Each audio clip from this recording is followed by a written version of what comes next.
நம்ம இண்டிகேட்டர் வந்து ரொம்ப ஸ்பெஷல் சார். இது ஒரு சிஸ்டம்ன்றதால மற்றவங்களுக்கு எப்படி எனக்கு வந்து ரொம்ப ஸ்பெஷல் அது.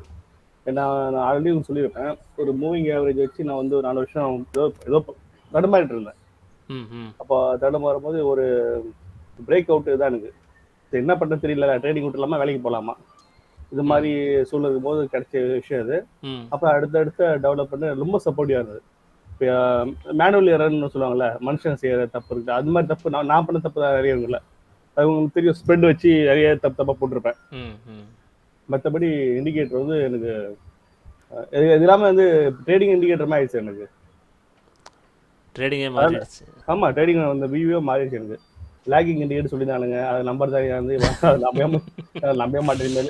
சரி நீ சொல்லிட்டு போனான்னு விட்டுருவேன். இதுல எனக்கு ஒரு சின்ன டிராபேக் நான் நினைக்கிறேன் சார், அப்டேட்ஸ். இந்த அப்டேட்ஸ் என்னன்னா நல்லா இருக்கு, அது தப்பா சொல்ல வரல, அடுத்தடுத்து வந்துடாம இருக்கு. ஒண்ணு இப்போ புதுசா வரவங்களுக்கு தெரியாது சார் இது. ஆமா, ஒரு 3 மாசம் இருக்க ஸ்டூடெண்ட்ஸ் தெரியாது. நான் வந்து இந்த பேட்டர்ன் பண்ணிட்டு எடுப்பேன் இல்லையா. அதாவது வெறும் கலர்ஸ் மட்டுமே இருந்த காலத்துல இருந்து நீங்க கூட இருக்கீங்க. அப்ப அதுல இருந்து வரத்துக்கு ஒன்னும் அப்டேட் வந்துருமா. ஆமா, இதை விட்டுட்டு அடுத்து வரும்னா. ஆனா நம்ம எதுக்கும் இது வரைக்கும் அந்த அப்டேட்ஸ்ல எதுவுமே இதை விட்டுட்டு அப்படின்னு சொல்ல, ஏற்கனவே இருக்கிறதையே என்ஹான்ஸ் பண்ணி தான் கொண்டு வந்திருக்கோம். ஆமா, அதான் சார். அதை சிம்பிளிஃபை பண்ணிட்டீங்க, அது ஒன்றும் சிம்பிளிஃபை பண்ணி தான் வரீங்க. நான் அண்டர்ஸ்டாண்ட் புரிஞ்சுட்டு நான் ஒரு ஸ்ட்ராட்டஜி ரெடி பண்ணி பிளான் பண்ணுவேன். அடுத்து வந்து வந்துடுவேன், அடுத்து வந்துடும். இப்போ ஈஸியர் பார்த்தீங்கன்னா எப்படியோ ஒரு நிறைய விஷயம் சேர்த்து வந்துச்சு. அது ஃபர்ஸ்ட் ஈஸியர் இல்லை, மட்டும் கிடையாது சார். ஈஸியர் கிடையாது. ஆமா, வேண்ட் பிரேக் அவுட் எடுப்போம். ஆமா, அது ஏன் ஃபெயிலியர் ஆகுது நீங்கள் அப்புறம் கண்டுபிடிச்சிங்க. அப்புறம் ரீடெஸ்ட் ஒன்று வந்துச்சு. அப்புறம் நடுவில் கன்ஃபர்மேஷன் வந்து இதுலயே வந்து சிக்னல் லைன் பிரேக் அவுட் ஒன்று பார்ப்போம், பேண்ட் பிரேக் அவுட் பார்ப்போம். இப்போ அதெல்லாம் கிடையாது. ஆமா, கிடையாது, எதுவுமே கிடையாது இல்லையா. எதுவுமே கிடையாது இப்போ. ஆமா, என்ட்ரியும் வந்து அதுவே மார்க் பண்ணி கொடுக்குற அளவுக்கு வந்துடுச்சு இப்போ. இப்போ நான் இதுக்கப்புறம் ஒரு 2 வாரத்துக்கு முன்னாடி ஜாயின் பண்ணி வச்சுக்கலாம், எனக்கு இன்னும் செம்மையாக ஈஸியாக இருந்திருக்குது. ஒரு 2 வீக்ஸ் முன்னாடி ஃப்ரெஷ்ஷாக ஜாயின் பண்ணியிருந்தேன்னா ரொம்ப ரொம்ப ஒன்றுமே இருக்காது. இப்போ நம்ம ஆறுமுகம் சார் கிட்ட அடுத்து கேட்கலாம். அவர் தான் ஏன்னா போன வாரத்தில் ஜாயின் பண்ணவர் இல்லையா. அவருக்கு உங்களுக்கும் செம்ம டிஃப்ரென்ஸ் இருக்கும்ல அப்படி சொல்கிறத பார்த்தா நீங்கள். ஆமாம் sir. Okay okay okay. So குறைகள் இப்போ நீங்கள் சொன்னது வெறும் நிறைகள் மட்டும்தான் சொல்லியிருக்கீங்க. இல்லை, அதான் குறைகள் கூட சொன்னேன் சார். எனக்கு வந்து அடுத்த நிறைய அடுத்த அப்டேட்ஸ் அது மட்டும் கொஞ்சம் தரமா இருக்குது. நான் நின்று போச்சு இப்போ அப்டேட்ஸ் இதுக்கு மேலே கேட்டாலும் என்கிட்ட இல்லை அப்படியே சொல்லுவீங்க, அடுத்த வாரம் பண்ணுவீங்க. இல்லை சார், நல்லா யோசிச்சு பாருங்க. அது அப்போ வந்து பார்த்தீங்கன்னா கிரே பேண்டில் கடைசியாக நான் எப்போ அப்டேட்ஸ் கொடுத்தேன் உங்களுக்கு? கிடையவே கிடையாது. இல்லை அது இருக்குது, வேணா யூஸ் பண்ணிக்கலாம். 15 மினிட்ஸுடைய கிரே பேண்டை தான் நம்ம வந்து 5 மினிட்ஸில் ஹை டைம் ஃப்ரேம் பேண்டை யூஸ் பண்ணிட்டு இருக்கோம். ஸோ கிரே பேண்ட் நம்ம எங்கேயுமே வேணான்னு சொல்லலை, அதோடைய லொக்கேஷனை தான் நம்ம வந்து ஹை டைம் ஃப்ரேமாக வந்து அடுத்த டைம் ஃப்ரேம் குறைச்சி போய் யூஸ் பண்ணுறோம். அதனால் கிரே பேண்டும் முக்கியம் தான். பட் நாம் அதை யூஸ் பண்ணி டேரெக்டாக என்ட்ரி போகிறதில்ல இப்போது. பட் அது ஃபெயிலியரில் கிடையாது, அது இருக்குது, அதுவும் நல்ல மெத்தட் தான். பட் ஹை டைம் ஃப்ரேமில் ரொம்ப ரொம்ப அக்யூரசி அதிகமாக இருக்குது நமக்கு இல்லையா. ஸ்டாப் லாஸஸ் அடிக்கிறதுன்றது சுத்தமாக இல்லை இப்போ நமக்கு. எல்லாமே பிரேக் ஈவனாக வந்து மாறிடுச்சு தவிர ஸ்டாப் லாஸ் அப்படின்றது இல்லைன்ற நிலைமைக்கு போயிடுச்சு. ஸ்டாப் லாஸ் வாங்கியிருக்கோம், எவ்வளோ ஸ்டாப் லாஸ் வாங்கியிருக்கோம் இல்லையா ஸ்டார்டிங்கில். ஆமாம் சார். பட் இப்போ அது எல்லாமே இப்போ இல்லை. ஒரு என்ட்ரிக்கு போனோம் அப்படின்னா இப்போ AUD நான் இப்போ ஈவினிங் இப்போ செல்லில் இருந்தேன், கொஞ்ச நேரத்தில் அது எக்ஸிட் பண்ணிட்டேன் சொன்னோம் இல்லையா, பிரேக் ஈவனில் க்ளோஸ் பண்ணிட்டோம் வேண்டாம் அப்படின்னு சொல்லி. இப்போ சார் நான் ஒரு என்ட்ரி எடுக்க போகிறேன்னா நல்லா கேட்பேன் உங்கள்கிட்ட, சார் என்ட்ரி எங்கே போடணும், டிபி எங்கே போடணும், SL எங்கே போடணும், இப்போ 3த்துக்கு ஒரு ஆன்சர் இருந்துச்சு அப்போ உங்ககிட்ட இல்லையா. என்ட்ரி போகலாமா வேணாமா அப்படின்னு சொல்லி இதுக்கு இந்த பேட்டர்ன் கரெக்டானு கேட்பீங்க. இப்போ அதுவும் தேவை கிடையாது. கரெக்டாக இல்லைன்னு உங்ககிட்டே முடிவு எடுத்துக்க முடியும், அது சொல்லிடுச்சு உங்களுக்கு இல்லையா.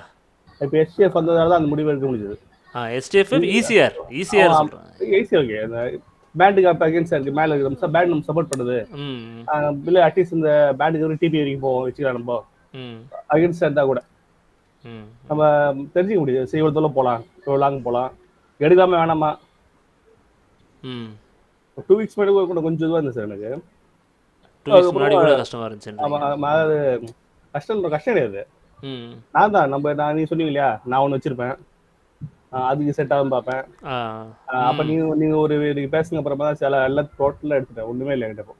இது மட்டும் தான் வச்சிருக்கீங்க, எதுவுமே இருக்கு. என்னன்னா நீ சொன்ன விஷயம் என்னன்னா, நீங்கள் வந்து ஒரு இண்டிகேட்டர் பார்க்க போறீங்க, ஆனால் நானே 10-12 இண்டிகேட்டர் சேர்த்து வச்ச சிஸ்டம் தான் இது. ஆமாம், அதுக்கப்புறம் எதுக்கு இன்னும் எக்ஸ்ட்ரா விடணும். அப்போயே ஆமாம், ஆல்ரெடி 13-15 இருக்கு, RSI இருக்கு, பிபி இருக்கு, எம்ஏ இருக்கு, எம்ஓ இருக்குல்ல. எல்லாத்தையும் மிக்ஸ் பண்ணி அதில் இருக்க டேட்டாஸை அனலைஸ் பண்ணி அதுலேருந்து ஃபில்டர் அவுட் பண்ணி தான் நம்ம சிக்னலே கொடுத்துருக்கோம் எல்லாத்தையும் வச்சு. ஆமா, அப்ப நம்ம எது புதுசா பாக்குறது? நீங்கள் புதுசாக போட்டாலும் இதுக்குள்ளே இருக்க ஏதோ ஒரு இண்டிகேட்டரை ரெண்டாவது தடவை போட போகிறீங்க. ஆமா, அப்படிதான் பண்ணும், அப்படிதான் இருக்கும். போதா குறைக்கு நான் யூஸ் பண்ணியிருக்க நம்பர் காம்பினேஷன்ஸ் வேறு, நீங்கள் டிஃபால்ட்டாக யூஸ் பண்ணுற நம்பர் காம்பினேஷன்ஸ் எல்லாம் வேறு வேறையாக இருக்கும். அதனால கூட மிஸ்மேட்ச் ஆகலாம் ஏதாச்சும் ஒரு சில இடத்துல. ஒரு சில இடத்துல இது லேட்டாக கொடுக்கலாம், இல்லை சீக்கிரம் கொடுக்கலாம், இல்லை அது லேட்டாக கொடுக்கலாம் சீக்கிரம், அந்த மாதிரிலாம் பிரச்சனை இருக்கும். அதனால வேறு எதுவும் யூஸ் பண்ணாமல் இதை மட்டும் பண்ண சொன்னேன், வேறு எதுவும் இல்லை. அதுக்கு ரீசன் இன்னும் சிம்பிளாக சொல்ல போனால், முதல்ல மூவிங் ஆவரேஜ் மேலே ஒரு 70% நம்பிக்கை வந்து எனக்கு. இப்போ வந்து நம்ம சிஸ்டம் பார்க்கும்போது இது வந்து நம்ம 100% அது மட்டும் தான் 100% நம்ம அது மட்டும் தான் யூஸ் பண்ணிட்டு இருக்கோம். ஆமாம். Okay, next. தேங்க்யூ சார், நிறைய சொல்லிட்டீங்க. இல்லை சார், அது இன்னும் இருக்கு. இன்னும் இருக்கா? அப்போ சொல்லுங்க. இல்லை சார், அது சின்ன சின்ன விஷயங்கள் சார், அது பெருசாக கிடையாது. அப்படி இல்லை, இருந்தாலும் சொல்லிடுங்க. முக்கியமாக அது யாருக்கு அது யூஸ் ஆகும் இல்லையா? ஏன்னா எனக்கு இப்போ டைம் கரெக்டாக வந்து முடியல இல்லையா, கரெக்டாக வர முடியல. ஓ, அது நீங்கள் தான் சரி பண்ணிக்கலாம். அதுதான் அது. ஏன்னா இப்போ நம்ம டைமோட என்ட்ரி இப்போ சொல்லியாச்சு, 10:30 மணிக்கு என்ட்ரி வரணும், டெய்லி 10:30 மணிக்கு என்ட்ரி வரும். அதுல மாற்று கருத்தே இல்லை நமக்கு இல்லையா? 10:15 மணிக்கு வெளியே போயிடுறேன், என்ன செய்யணும். அதே மாதிரி காலையில் 8:30 மணிக்கு என்ட்ரினா டெய்லி காலையில் 8:30 டெய்லி அது மணி அடிச்சா சோறுங்கிற மாதிரி டெய்லி கொடுத்துட்டு தான் இருக்காது இப்போ நம்ம. ஆமாம் சார். இதுக்கு வந்து இதை வந்து ஃபுல்லாக உட்காந்து அவ்வளோ எஃபர்ட் போட்டு அது, அதாவது நான் 8:30 மணிக்கு என்ட்ரி எடுப்பேன் அப்படின்னு நான் விளையாட்டாக சொல்லிட்டு போயிருக்கேன். ஸ்கூல் போகும்போது என்ட்ரி வரும். ஆமாம் ஆமாம், அது டெய்லி சொல்கிறது. 4:30 மணிக்கு ஸ்கூலுக்கு என் பொண்ணு கூப்பிட்டு வர போவேன், என்ட்ரி வரும். ஸோ அதை உட்காந்து முழு மூச்சா ராத்திரி பகலாக உட்காந்து ஆகாஷ் உட்காந்து என்ன பண்ணிட்டு இருந்திருக்காருன்னா டெஸ்ட் பண்ணிட்டு இருக்காரு ஃபுல்லாக. இந்த ஆள் கிளம்புனா என்ட்ரி வருதுன்னா அந்த இடத்துல போய் பார்ப்போன்ட்டு ஃபுல்லாக பார்த்துட்டு இப்போ அவர் அந்த என்ட்ரி மட்டும் தான் எடுத்துகிட்டு இருக்காரு நினைக்கிறேன். இல்லை ஆகாஷ்? ஆமாம் சார். அது என்ட்ரி அன்றைக்கி 8:50 ஒரு என்ட்ரி வருது, எடுக்கல மனுஷன். ஆமாம் சார், எடுக்கல. நான் வரலன்ட்டு போயிட்டார். ஆனால் அது டார்கெட் போயிடுச்சு, ஆனால் எடுக்கல அவர். நான் பார்த்தேன் பயங்கர ஸ்ட்ராங்காக இருக்காருன்னு சொல்லி அப்படியே விட்டேன். அப்படி இருக்கிறது நல்லது தான் சார். என்றைக்காவது ஒரு நாள் தானே அப்படி வருது, ரெகுலராக வர்றது தான் நமக்கு முக்கியம்.